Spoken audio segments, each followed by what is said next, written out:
नमस्कार, जय हिंद। कैसे हैं दोस्तों? आप सब अच्छे होंगे, मस्त होंगे और तैयार होंगे इस चीज़ के लिए जिस जर्नी पे हम लोग निकलने वाले हैं, जिस पढ़ाई के लिए जिस रास्ते पे आप चलने वाले हो उसके लिए आप तैयार होंगे। आपने मन बना लिया होगा। बस अपने स्वास्थ्य का ध्यान रखिए। और ये जो पहला सेशन है, आज पहले की जो क्लास है, इसमें हम डिस्कस करने वाले हैं आपके साथ में कि जो दोनों बैचेस 9th और 10th के चलेंगे उसमें क्या आपके सिलेबस हैं, क्या आपके चैप्टर्स हैं और आपके लिए कौन सी बुक प्रेफरेबल रहेंगी, कैसे आपको पढ़ाई करनी है, क्या स्ट्रेटजी रहनी चाहिए। सबसे पहले क्योंकि देखिए भाई, बिना प्लानिंग के चलना मतलब आप समझ रहे हैं ना, अंधे को फॉलो करना होता है कि अंधा गुरु और अंधा चेला दोनों जाकर के कुएं में, वो वाली कहावत आपने सुनी होगी। तो बिल्कुल प्लानिंग के साथ चलना चाहिए। एक आपको ओवरव्यू होना चाहिए माइंड में। बाकी आप स्कूलों में पढ़ रहे हैं तो आपको काफी आइडिया लग गया होगा अब तक। चलिए देख लेते हैं, एक बार सिलेबस डिस्कस कर लेते हैं आपके साथ। तो जो क्लास 9th है उनके जो चैप्टर्स हैं अभी के हिसाब से, ये जो चैप्टर्स यहाँ पे लिखे हुए हैं ये सारे के सारे चैप्टर्स आपके एनसीईआरटी के हैं। ये एनसीईआरटी पैटर्न की बात कर रहा हूँ मैं, ठीक है। आईसीएसई पैटर्न की बात नहीं है, ये एनसीईआरटी पैटर्न की बात चल रही है, यानी सीबीएसई बोर्ड की बात चल रही है, central board of secondary education. तो उनका जो सिलेबस है उसमें आपका पहला चैप्टर है number system. Number system chapter से आप 8th क्लास से ही वाकिफ है। 8th तक आपने जितना कुछ सीखा है वो सब यहाँ पे यूज होगा। अगर आपको 8th तक का नहीं आता है, मैं तो ये मान के चलूंगा इस बैच में कि आपको 8th क्लास तक का सब बेहतर आता होगा। फिर भी प्रयास करेंगे कि आपको और थोड़ा पीछे से लेके आए, लेकिन फिर भी 8th तक का मैं ये मान के चलूंगा कि आपको अच्छे से नंबर सिस्टम आता रहा होगा। चलिए, पॉलिनोमियल्स भी आप पहले परिचित हैं, ये भी 8th स्टैंडर्ड से आप सीखते आ रहे हैं। तो सेकंड चैप्टर भी हमारा ऐसे ही है। थर्ड है कोऑर्डिनेट ज्योमेट्री। चीजें वही हैं सारी जो आप अब तक सीख के आ रहे हो, कुछ नया नहीं है, बस थोड़ा सा अपग्रेड होना है आपको, ठीक है ना। तो कोऑर्डिनेट ज्योमेट्री, लीनियर इक्वेशंस इन टू वेरिएबल्स, ये चौथा चैप्टर रहेगा हमारा। अभी तक आपने लीनियर इक्वेशन यानी सिंपल इक्वेशंस पढ़ी है इन वन वेरिएबल, है ना। 7th 8th क्लास में आपने ये चीजें पढ़ी हैं। चलिए, इंट्रोडक्शन टू यूक्लिड ज्योमेट्री आपके लिए थोड़ा नया होगा। लाइन्स एंड एंगल्स, ये तो आप परिचित हैं इस चैप्टर से, काफी पहले से आप ये चीजें सीख रहे हैं। आगे बात करते हैं तो 7th चैप्टर आपको ट्रायंगल्स मिलेगा। देखो यहाँ पे थोड़ा डिफरेंस है। जब आप पुरानी क्लास में पढ़ रहे थे, पिछली क्लासेस में आप जब पढ़ रहे थे, तो ट्रायंगल्स चैप्टर का मतलब होता था उसमें आपको पेरीमीटर निकालना है, ट्रायंगल के टाइप्स देखने, एंगल के हिसाब से, साइड्स के हिसाब से, वो सारी चीजें हुआ करती थी। लेकिन यहाँ पर आपको थ्योरम्स मिलेंगी और आपको चीजें प्रूफ करनी रहेंगी। बताएंगे आपको थ्योरम्स क्या होती हैं, सारी बातें आगे डिस्कस करेंगे क्लासेस में। तो 7th चैप्टर हमारा रहेगा ट्रायंगल्स। 8th चैप्टर रहेगा क्वाड्रिलेटरल्स। आप कहेंगे श्याम भैया, ये तो सारे वही चैप्टर्स हैं जो हम पहले पढ़े हुए हैं 6th 7th 8th क्लास में। चैप्टर्स वही हैं, रूल्स वही हैं, लेकिन वो रूल्स कैसे हैं, क्यों है, इस चीज को यहाँ पे प्रूफ करना है यार। यानी हमको यहाँ पे हर चीज का प्रूफ देना पड़ेगा। ट्रायंगल के तीनों एंगल का सम 180 डिग्री होता है, ये बात आप पहले से जानते हैं, लेकिन क्यों होता है और कैसे होता है वो चीजें यहाँ पर 9th स्टैंडर्ड में हम प्रूफ करेंगे सारी बातें। चलिए, ऐसे ही सर्किल चैप्टर रहेगा हमारा। हेरोन्स फॉर्मूला आपके लिए नया है, एरिया निकालने के लिए इस फॉर्मूले का यूज करते हैं और पूरा का पूरा चैप्टर बहुत ही आसान है। ये एरिया निकालने का फॉर्मूला है ट्रायंगल्स का, ठीक है। स्केलिन ट्रायंगल का एरिया आप इससे आसानी से कैलकुलेट कर सकते हो। तो इसका हम सीखेंगे 10th चैप्टर में। 11th चैप्टर है हमारा सरफेस एरिया एंड वॉल्यूम्स, इससे भी आप बहुत पहले से परिचित हैं। चलिए, स्टैटिक्स आप जानते हैं, मीन मोड मीडियन, इनसे तो आप पहले से खेल ही रहे हैं। इसमें प्रोबेबिलिटी का भी आपने देखा होगा 8th स्टैंडर्ड में, जो आपका एक चैप्टर है डाटा हैंडलिंग करके, ये चैप्टर उसी को कंटिन्यू करता है। तो कुल मिलाकर के हमारे पास में 9th क्लास में 12 चैप्टर्स हैं। कितने चैप्टर्स हैं प्यारे बच्चों? 12 चैप्टर्स हैं मेरे दोस्त। अब इन 12 चैप्टर्स को कैसे घुटी बना के आपको पिलाना है, ये मेरा काम है। लेकिन आपको क्या करना है, जैसा कि मैंने पहले ही कहा कि आपको अपने टीचर के इंस्ट्रक्शंस फॉलो करने हैं। यानी मैं जैसे जैसे कहता जाऊंगा आप वैसे वैसे करते जाइए, जैसे जैसे मैं प्रैक्टिस के लिए बोलता जाऊंगा आप वैसे करते रहिएगा। अगर मैं यहाँ पर 100% एफर्ट लगाऊंगा आपके लिए, तो आपको सर 200 एफर्ट की मांग करता हूं मैं आपसे। 200% एफर्ट की आपसे मांग करता हूं। आप डबल करेंगे तभी संभावना है कि आप अच्छा मैथमेटिक्स सीख पाए। बाकी सबसे पहली बात तो मैं ये बता दूं कि इसमें कुछ भी हार्ड नहीं है। यानी आपका जो सिलेबस है 9th क्लास का, उसमें हार्ड जैसा शब्द बिल्कुल प्रयोग नहीं करना है। प्रेशर नाम की चीज बिल्कुल नहीं लेनी है। मस्ती मजे करते हुए सारी चीजें सीखनी है। उसको लाइफ में कैसे अप्लाई करना है ये भी हम आपको सिखाएंगे। तो मैंने कहा जैसा कि भैया सिर्फ कंटेंट पे फोकस नहीं होता, लाइफ कैसे जीनी है, मैथमेटिक्स का लाइफ से क्या कनेक्शन है, ये सारी चीजें जब आपको पता होंगी तो मैथमेटिक्स का जो डर है आपके अंदर या मैथमेटिक्स को लेकर के जो डाउट्स हैं आपके अंदर, है ना, कि ये कुछ बेवफा है, ऐसा बिल्कुल नहीं होगा। ठीक है भाई, चलिए क्लास 10th के जो स्टूडेंट्स हैं उनके लिए चैप्टर्स का थोड़ा सा बता देते हैं कि रियल नंबर्स कुछ भी नहीं है। 10th के जितने चैप्टर्स हैं उनमें मैक्सिमम चैप्टर्स 9th क्लास के चैप्टर्स को कंटिन्यू करते हैं। यानी अगर आपकी पकड़ 9th क्लास पे बहुत अच्छी है तो आप 10th के चैप्टर्स को बहुत अच्छे से कर सकते हैं। चलिए पहला चैप्टर है रियल नंबर। ये 9th का जो आपका नंबर सिस्टम चैप्टर है, मैं बता भी देता हूँ आपको साथ के साथ कि कौन से चैप्टर से लिंक है। तो नंबर सिस्टम जो आपका चैप्टर है वहां से लिंक करता है आपका रियल नंबर चैप्टर। ठीक है, पॉलिनोमियल चैप्टर वो आपको 9th में आपको मिल ही गया, आप समझ ही रहे हैं, जो 9th में मिला उसी को आगे कंटिन्यू किया गया है, पॉलिनोमियल्स। थर्ड है pair of linear equation in two variable, ये भी 9th के वन वेरिएबल से आपको कनेक्ट करता है। क्वाड्रेटिक इक्वेशन पॉलिनोमियल से कनेक्ट करता है। अरिथमेटिक प्रोग्रेशन आपके लिए थोड़ा नया है, लेकिन रीजनिंग में मैं आपको जब बताऊंगा तो एक तरह से ये रीजनिंग को फॉलो करता है ये चैप्टर, और आप इससे अच्छे खासे परिचित भी हैं। तो जब हम शुरू करेंगे तो आप ये सारी चीजें देखेंगे, बहुत आसान है। इसको शॉर्ट में एपी भी बोलते हैं, अर्थमेटिक प्रोग्रेशन। ठीक है, ये भी बोलते हैं। अच्छा, ट्राइंगल्स चैप्टर वही 9th क्लास में जो ट्राइंगल चैप्टर था उसी को थोड़ा अपग्रेड करके 10th क्लास में कंटिन्यू किया गया है। कोऑर्डिनेट ज्योमेट्री जो 9th क्लास में आपने पढ़ी है वहां पर सिर्फ पोजीशन प्लेसिंग है, यानी पॉइंट्स को कैसे प्लेस करना है ग्राफ पेपर पे, सिर्फ उतना है। लेकिन इधर आपको थोड़ा और आगे जाके कोऑर्डिनेट ज्योमेट्री के बारे में चीजें समझाई गई हैं, बताई गई है। ठीक है, इंट्रोडक्शन टू ट्रिगोनोमेट्री ये आपके लिए थोड़ा नया रहेगा क्योंकि इसमें थीटा इंट्रोड्यूस होगा। Sine theta, cos theta, tan theta, आप जानते हैं ट्रिगोनोमेट्रिक रेशियोज होते हैं, उन्हीं से रिलेटेड सारी चीजें यहाँ पे रहेंगी। तो चैप्टर एकदम मस्त है, डरने का बिल्कुल जरूरत नहीं है कि क्या आ गया नया, ऐसा कुछ नहीं है। बहुत ही अच्छा, बहुत ही प्यारा चैप्टर है, आपको मजा आएगा करने में, क्योंकि ये वो चैप्टर्स हैं जो आपके ब्रेन को एक्चुअल एक्सरसाइज देते हैं। भाई मैथमेटिक्स क्या है, मैथमेटिक्स एक्चुअल में एक्सरसाइज है ब्रेन की। तो ये चैप्टर्स वो चैप्टर्स हैं जो आपको एक्चुअल एक्सरसाइज प्रोवाइड करते हैं बेटा। 9th चैप्टर देखिए, सम एप्लीकेशंस ऑफ ट्रिगोनोमेट्री, यानी इस वाले चैप्टर को आप रियल लाइफ में कैसे कनेक्ट करेंगे, ये चीज आप इस वाले चैप्टर में सीखते हैं। मैं क्या कह रहा हूं, मैं ये नहीं कह रहा हूं इस चैप्टर में क्वेश्चन मिलेंगे, इस चैप्टर के क्वेश्चन आपको बनाने पड़ेंगे, हार्ड होंगे, पेपर में आएंगे, पेपर को भूल जाओ अभी दिमाग से। मैं क्या कह रहा हूं, ये चैप्टर सीखने के बाद, मैं हर वर्ड में सीखना वर्ड यूज करता हूं, मैं कभी नहीं कहता पढ़ना या रटना, मैं कहता हूं सीखना। आपको तो मैथमेटिक्स को सीखना है क्योंकि आपकी लाइफ में काम आने वाली चीज है भाई, है ना।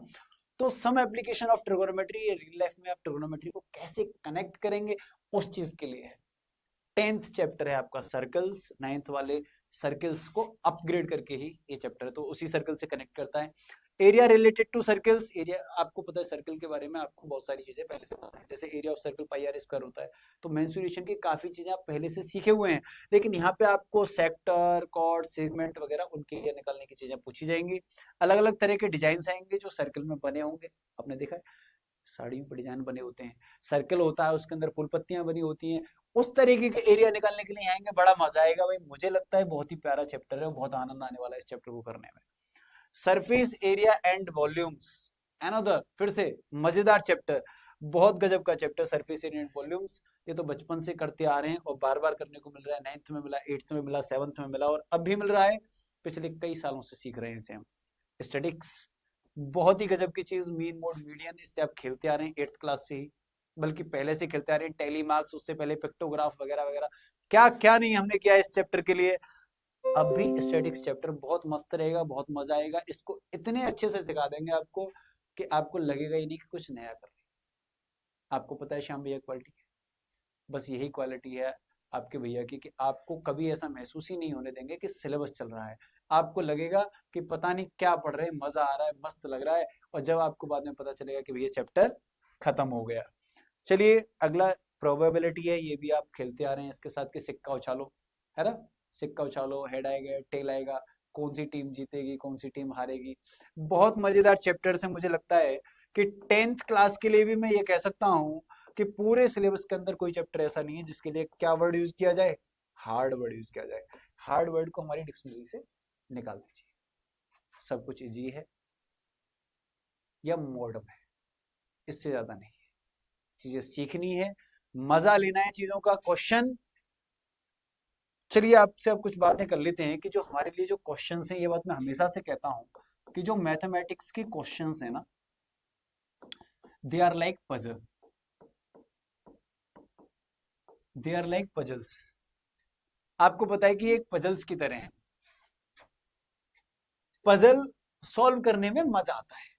जब आप पजल आपके सामने आती है तो उसको सॉल्व करते हो, आपको मजा आता है। एक बार आप रास्ता भूल जाते हो, जैसे देखा ना वो कि बिल्ली को पानी तक पहुंचाओ, पीछे कॉपी पे बना आता है ना।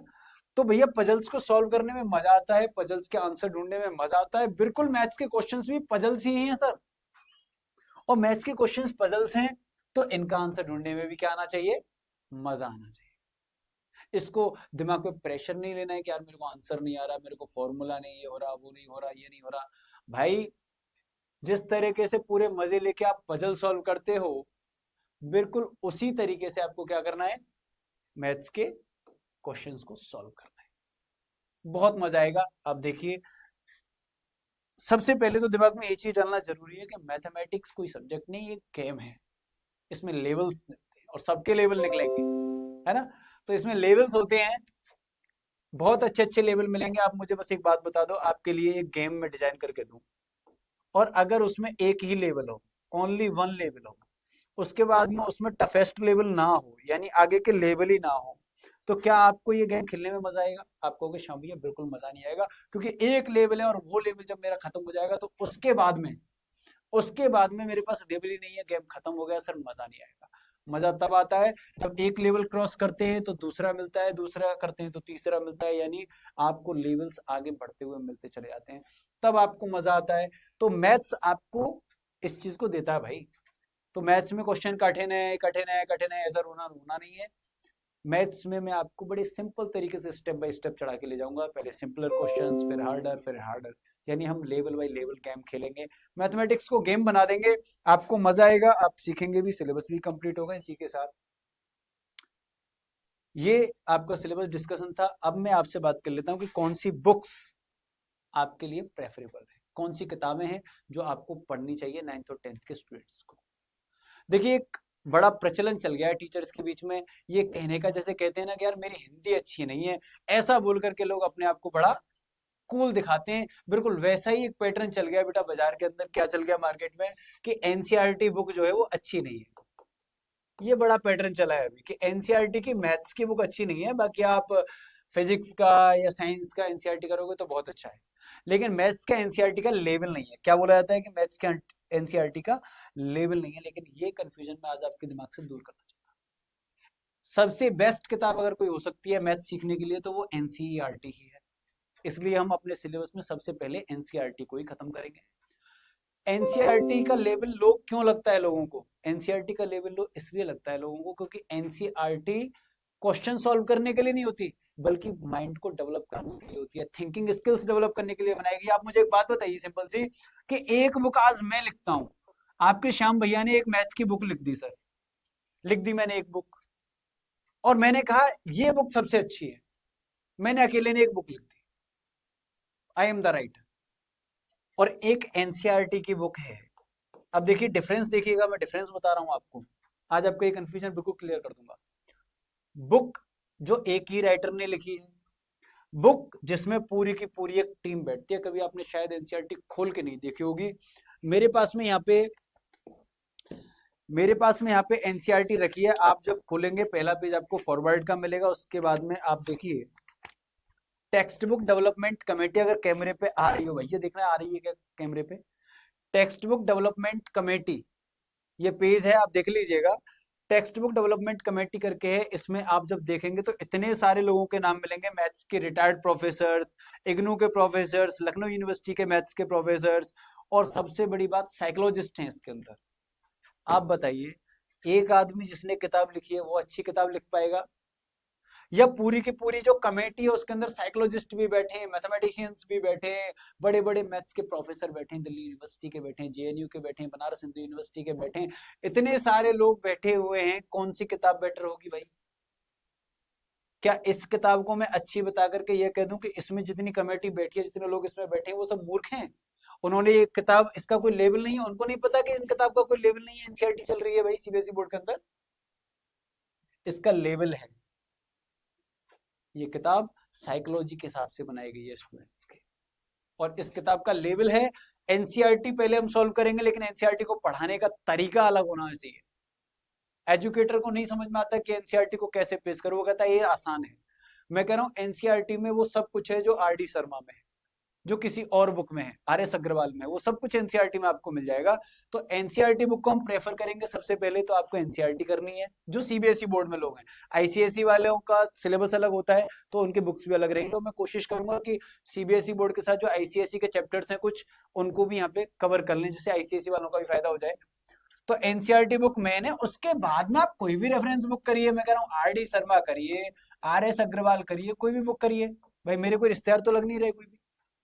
आपको प्रैक्टिस करनी है, प्रैक्टिस के लिए आर डी शर्मा लीजिए, आर एस अग्रवाल लीजिए, ममता बत्रा लीजिए, इतनी सारी मार्केट में किताब है, आप कोई भी किताब उठा लीजिए। किताब नहीं आपको सिखाती, आप सीखते हैं एजुकेटर से और अपनी मेहनत से, सेल्फ स्टडी से। आपको अगर कंसेप्ट क्लियर हो गया तो सारी किताबें बेटर हैं। अगर कॉन्सेप्ट ही क्लियर नहीं है तो आप दुनिया के कितने टीचरों के नोट ले लीजिए, इतने सारे मार्केट में आज चल रहे हैं, कोचिंग चल रही है, सब कुछ है, आप किसी का नोट्स उठा लीजिए भैया, अगर आपके कंसेप्ट क्लियर नहीं है तो सब बेकार है। तो बुक्स की तो ये बात हो गई। आप मैथमेटिक्स के लिए सबसे पहले एनसीईआरटी प्रेफर करेंगे, उसके बाद में कोई भी आप करते रहेंगे बुक, ठीक है।